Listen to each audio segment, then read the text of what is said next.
Hello everyone and welcome back to the next installment of our 10.1 raid guide previews, proudly presented by Kingston FURY. This is Crazy Puck for Method, and today we'll show you how to defeat the Assault of the Zaqali encounter in Heroic Aberrus. Please keep in mind that everything in this video is from PTR testing, and it's possible Blizzard altered the encounter in some way since the final testing. If that happens, we'll release an updated video after the fights are live. This is a two-phase encounter where you'll be fighting a boss named Warlord Cagney and a whole bunch of ads. Phase 1 is about controlling ads, and Phase 2 is a burn phase. The room itself has two large ledges and a center area. You'll want to pre-assign the raid into two halves, with each half on one of the ledges. On the pool, everyone will fight Cagney together in the middle where he starts. After about 27 seconds, he'll jump away onto a giant bird and then start spawning ads. When this happens, the raid will split into the two sides. The boss will then jump down to the right hand side ledge first and start fighting again. When the boss reaches 100 energy, he'll jump to the opposite ledge and keep repeating this until he reaches 25% health, which will trigger phase 2. The boss doesn't really do all that much in phase 1.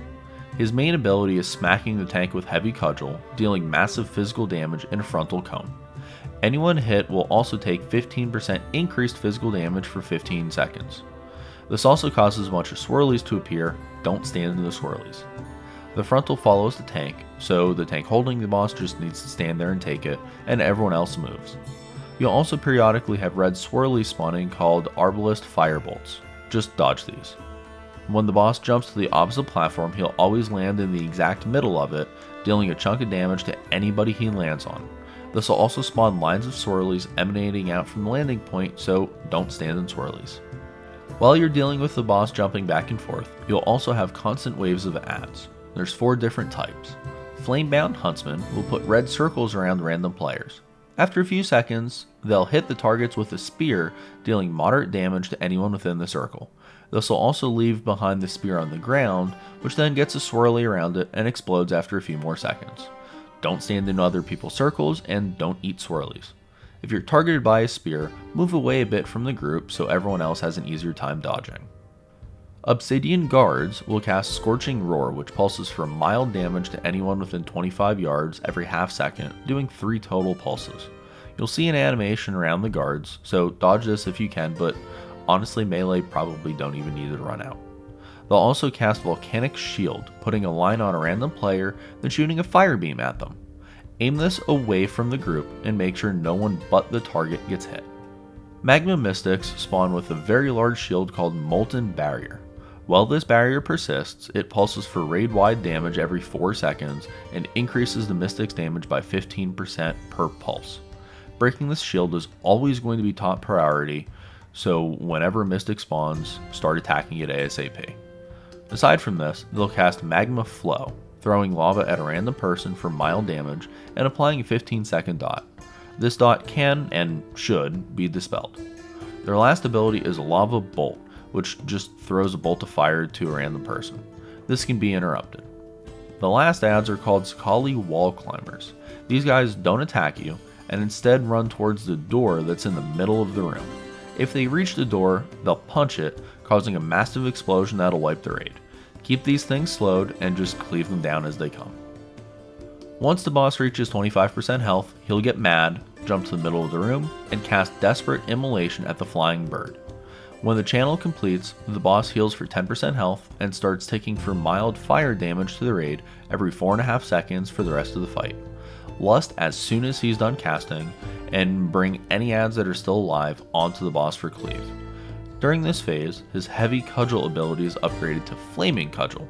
This is still a frontal dealing massive damage, but now also causes every player in the raid to get a red circle.